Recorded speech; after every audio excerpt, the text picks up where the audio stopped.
today's video, I'm going to teach you how to use negative keywords in Google Ads Pmax campaigns. Negative keywords are a game changer, helping you refine your target audience and improve your marketing efficiency. By preventing your ads from showing for irrelevant searches, you can boost ROI and attract the right customers.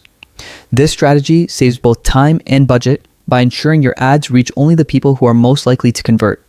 It also helps maintain a higher quality score, which can reduce your cost per click and improve ad placement.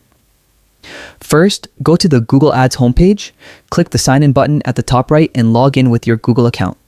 If you don't have an account, you'll need to create one. But once logged in, you'll see the Google Ads dashboard, your central hub for campaigns, performance insights, and ad tools.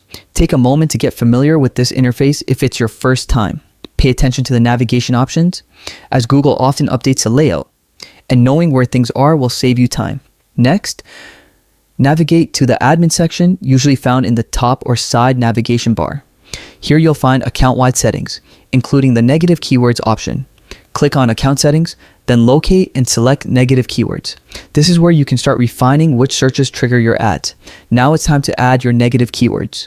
These are terms that are too broad, irrelevant, or unlikely to convert.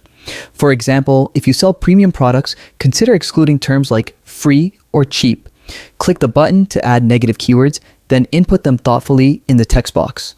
Focus on words that generate clicks but rarely result in conversions. Once added, save your list and review it to ensure accuracy. Over time, as your campaigns gather more data, you may notice additional keywords to exclude, so it's important to regularly revisit this list. This iterative process helps your campaigns remain efficient and targeted. Remember, negative keywords aren't set and forget.